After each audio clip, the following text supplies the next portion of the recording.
चलिए आज हमने इंटरनल स्ट्रक्चर ऑफ आई जो है ना वो डिस्कस करना है।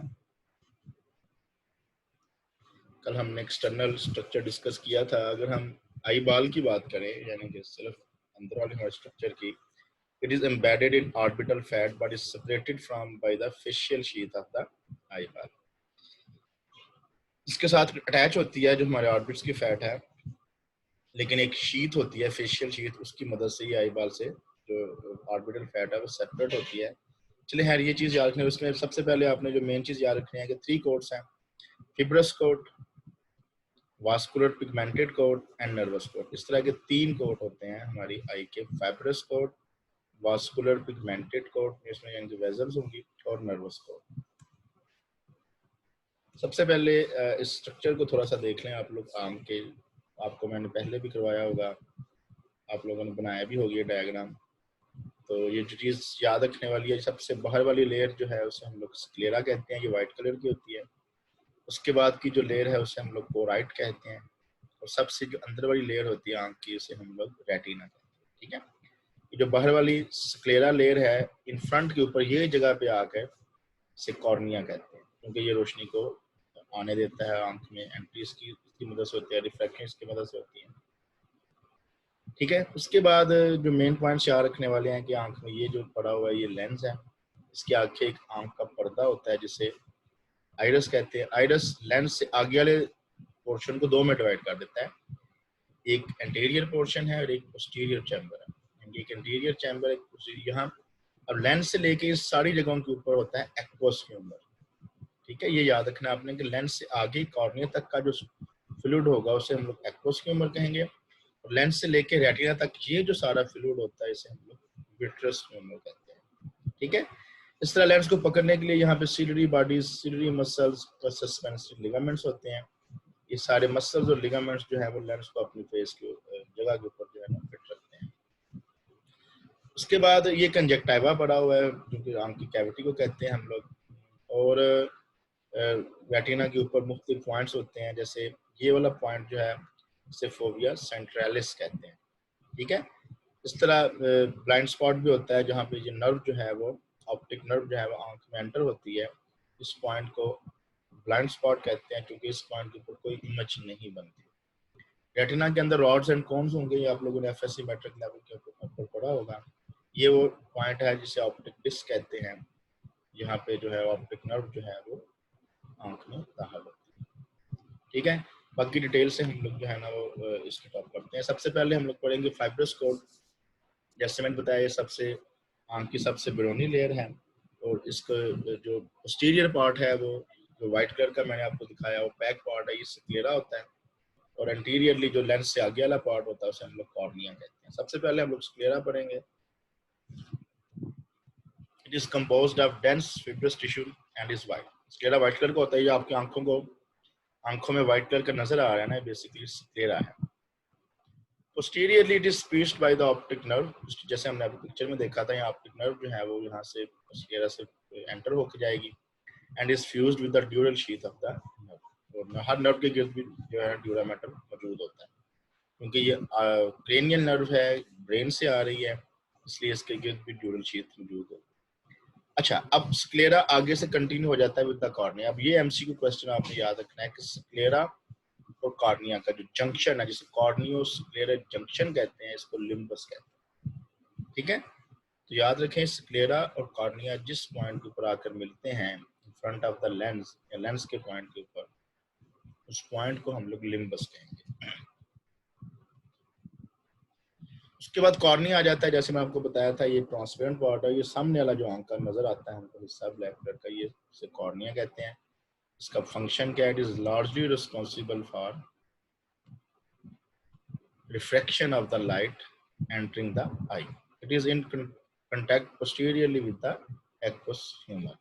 यानी ये जो इसके बिल्कुल पीछे जो है लोग जो है वो आ रहे हैं, मैं इनको जरा एंटर कर दूं। कॉर्निया के जो पीछे वाला पोर्शन होता है, जैसे मैंने आपको बताया था, उसके भी 2 चैम्बर है, फर्डस को एक्वस ह्यूमर कहते हैं। अब इसकी ब्लड सप्लाई नहीं होती है, वास्कुलर है, कोई लिम्फेटिक ड्रेनेज नहीं है, इसमें डिफ्यूजन एक्वस ह्यूमर की वजह से होती है, और कैपिलरीज इसके एज पे होती है। नर्व सप्लाई इसकी है, इसमें लॉन्ग सिलियरी नर्व्स जो हैं जो कि thalamic division of the trigeminal nerve की फर्दर ब्रांचेस है, इसको हम डिस्कस करेंगे। फंक्शन की बात कर लें कॉर्निया के, तो कॉर्निया का फंक्शन जो मोस्ट इंपॉर्टेंट फंक्शन है, ये रिफ्लेक्शन करता है। जो भी रे बाहर से आ रही है उसको रिफ्लेक्ट करके आंख के लेंस के ऊपर भेजता है। This reflective power occurs on the anterior surface of the cornea where the refractive index of cornea is 1.38, differs greatly from that of the ear। याद रखें हमारे कॉर्निया का जो रिफ्लेक्टिव इंडेक्स है वो है 1.38 और एयर का आपको पता है 1 होता है, तो ये उससे इतने पॉइंट जो है वो डिफर है।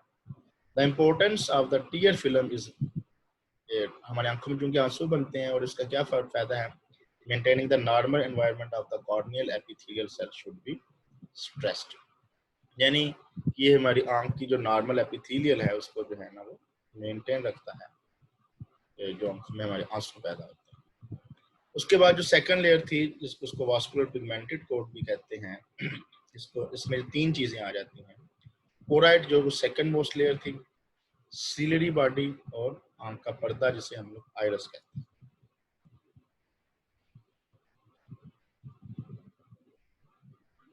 सबसे पहले हम लोग डिस्कस करेंगे कोराइड को। कोराइड जो कि सेकंड मोस्ट लेयर थी, जो सबसे बाहर वाली लेयर है वो क्लियर है, फिर कोराइड है, इसके आगे फर्दर 2 लेयर्स हैं, आउटर पिगमेंटेड लेयर है और इनर जो है वास्कुलर लेयर है। उसके अलावा यहाँ पे क्या था, सीलरी बॉडी, जैसे मैंने आपको बताया था सीलरी बॉडी तो कंटिन्यूस होती है posterior with choroid and anteriorly इसके peripheral margin of the iris होता है। आइरस भी इसी हिस्से में शामिल होता है। आइरस जो है वो आगे की तरफ पर्दा सा बना देता है जो लेंस से आगे आ जाता है। अब इस सिलरी बॉडी में ciliary ring, ciliary processes and ciliary muscle होते हैं। इनको डिटेल से हम लोग जब डिस्कस नहीं करेंगे, आपने बस इनके नाम याद करना। उसके बाद आंख के अंदर क्या होता है, आइरस होता है और पिपल होता है। ये भी सेकंड जो लेयर है आंख के, उसी के जो पार्ट है। आइरस जिसे आंख का पर्दा कहते हैं, 3 है, कंट्रक्टाइल पिगमेंटेड डायफ्राम है विद अ सेंट्रल अपर्चर, इसे पिपल कहते हैं। और ये पिपल वो पॉइंट है जो कि आइरस चूंकि दोनों साइडों पे होता है ना, दोनों साइडों की आइरस के दरमियान में जो एक अपर्चर होता है उसे पिपल कहते हैं, जो कि लाइट की मौजूदगी और गैर मौजूदगी में डायलेट और कंट्रैक्ट होता है। अब ये जो पिपल है ये डायरेक्टली सस्पेंडेड होता है in the aqueous humour between the cornea and the lens. अब यही जो आइरस है, यही जो उसको एक्वस ह्यूमर को 2 पार्ट्स में डिवाइड कर देता है। एक को जैसे मैंने आपको पिक्चर में दिखाया था इंटीरियर चैम्बर कहते हैं और एक को पोस्टीरियर चैम्बर कहते हैं। पिक्चर दोबारा देखेंगे उस दफा उसमें बातें क्लियर होंगी। The muscle fibers of the iris are involuntary and consist of circular and radiating fibers। जो मसल फाइबर आइरिस के वॉलंटरी हैं, इनवॉलंटरी हैं। जैसे आप लोगों को पता होगा सिंपैथेटिक और पैरासिम्पैथेटिक नर्वस सिस्टम में आप लोगों ने पढ़ा होगा कि जैसे ही हम हमारे ऊपर फाइट और फ्लाइट सिस्टम एक्टिव होता है तो हमारे पिपल डायलेट हो जाते हैं। तो बेसिकली इसलिए अपर्चर बड़ा होता है कि वहाँ पे जो आइरिस है वो दूर चले जाते हैं, इसलिए ये हमारे कंट्रोल से बाहर है।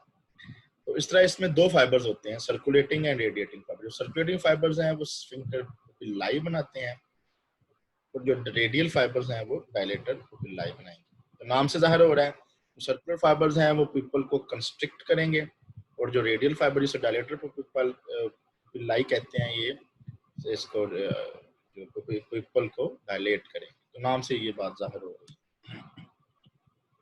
उसके बाद सबसे इनर लेयर आ जाती है जिसे नर्वस कोर्ट्स या रेटिना कहते हैं। सबसे इनर लेयर आपको पता है ये वही लेयर है जहाँ पे जो इमेज है वो आंख जो है वो बनाता है। इसके भी वही 2 पार्ट, आउटर पिगमेंटेड लेयर है, inter nervous layer.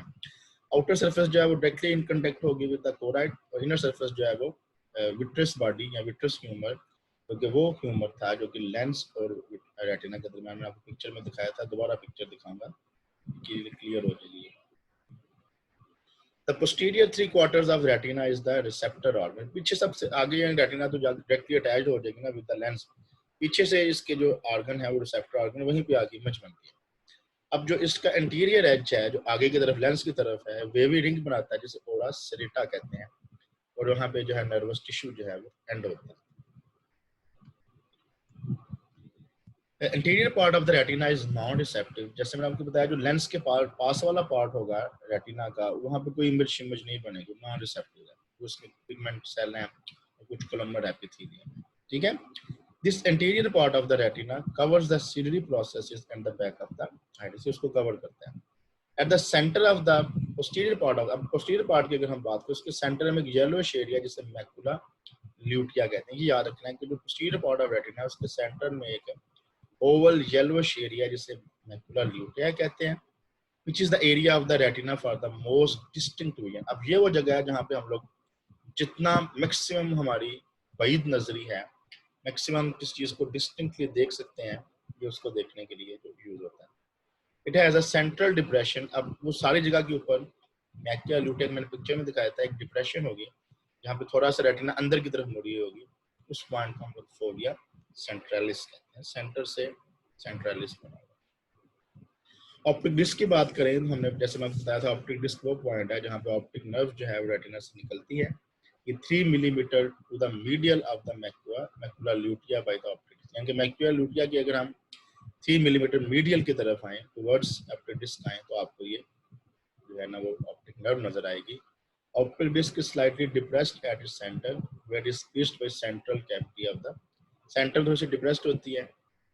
Optic disc की वो पॉइंट है जहाँ पे जो है ना नर्व एंटर होती है, और ये मैं जैसे आपको बताया था यहाँ पे ब्लाइंड स्पॉट होता है क्योंकि यहाँ पे कोई रॉड्स एंड कोन्स नहीं होते। रॉड्स आप लोगों को पता होगा जो हमें रात को देखने में मदद देती है, कोन्स हमको कलर विजन करने में मदद देती है, ठीक है।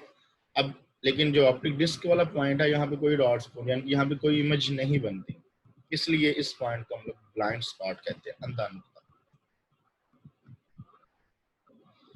उसके अलावा कुछ आई बाल के कंटेंट्स है, जैसे मैंने आपको बताया था एक्वस ह्यूमर, विट्रियस ह्यूमर और द लेंस। सबसे पहले एक्वस ह्यूमर पढ़ेंगे। Aqueous humour is a clear fluid that fills the interior and posterior chambers of the eyeball. मैंने बताया था आइरिस वो पॉइंट है जो कि एक्वस ह्यूमर को दो में डिवाइड करता है। It is believed to be secretion from the ciliary process from which it enters the posterior chamber. ये पता चलता है कि ये सीलरी प्रोसेस से ये सिक्रीशन होती है, वहां से ये पोस्टीरियर चैम्बर, और व्हेन एवर रिक्वायर्ड ये उस एक्वस पिपल से उस क्रॉस करके between iris और ये anterior chamber में चला जाता है।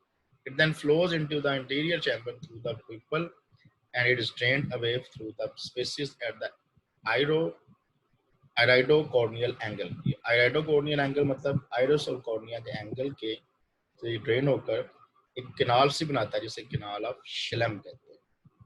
इसकी प्रोनाउंस करनी है अपने, कैनाल ऑफ श्लेम। फंक्शंस क्या है एक्वस ह्यूमर के वो आपको पता है।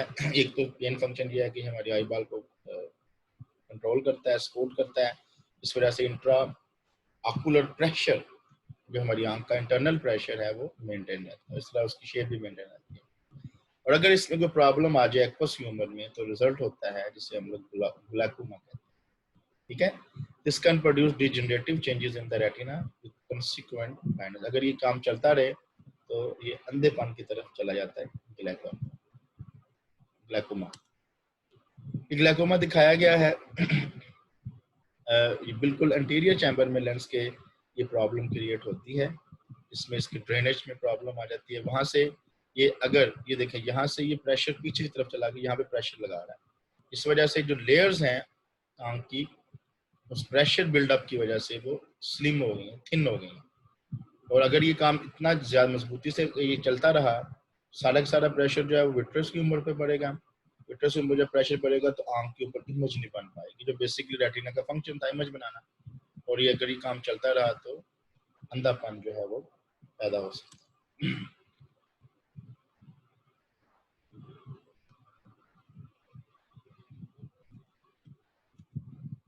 उसके बाद विट्रियस बॉडी जिसमें अंदर विट्रियस ह्यूमर होता है, एक फिल्स the eye ball behind the lens के, और रेटिना के जो पीछे वाला रेटिना के दरमियान वाला पोर्शन होता है, एक ट्रांसपेरेंट सी जेल होती है जिसे विट्रियस बॉडी कहते हैं। वहां पे मैंने आपको एक हाईलाइट कैनाल दिखाई थी, एक नैरो चैनल है that runs through the vitreous body from the optic disc to the posterior surface of the lens। अभी पिक्चर में आपको दोबारा दिखाऊंगा। विट्रस में it is filled by the hyalide artery। यहाँ पे हाईलाइट आर्टरी होती है which disappears before birth। जैसे ही ये बर्थ होती है ये हाईलाइट आर्टरी जो खत्म होती है। The function of the vitreous body it's to contribute slightly to the magnifying power of the eye। अगर हम अपनी आंख में ज्यादा देखने की एबिलिटी, आंख को कम करके आंख का लेंस को ज्यादा करके अगर ज्यादा देखने के चाहते हैं तो हमारी आंख की जो मैग्निफिकेशन ज्यादा क्लियर और ज्यादा बड़ा देखने में उसको ये मदद देता है। उसके बाद आंख का लेंस आ जाए, आपको पता है ये बाइकन्वेक्स लेंस होता है, ट्रांसपेरेंट है, ये situated behind the iris, iris के पीछे होता है, in front of the vitreous body. Picture में दिखा चुका हूँ। इसके साइडों पे जो है वो सीनरी प्रोसेस होते हैं और मैंने पिक्चर में दिखाया था इसके ऊपर सस्पेंसरी लिगामेंट होते हैं। The pull of the radiating fibre of the suspensory ligaments जो है ये इसके साथ अटैच होते हैं, ये इसको दोनों तरफ से खींचते हैं, जिस वजह से लेंस की शेप जो है, इलास्टिक लेंस होता है तो लेंस की शेप जो है वो बड़ी और छोटी हो सकती है। लेंस की शेप बड़ी और छोटी क्यों होती है, ये हमें दूर की चीजें और नजदीक की चीजें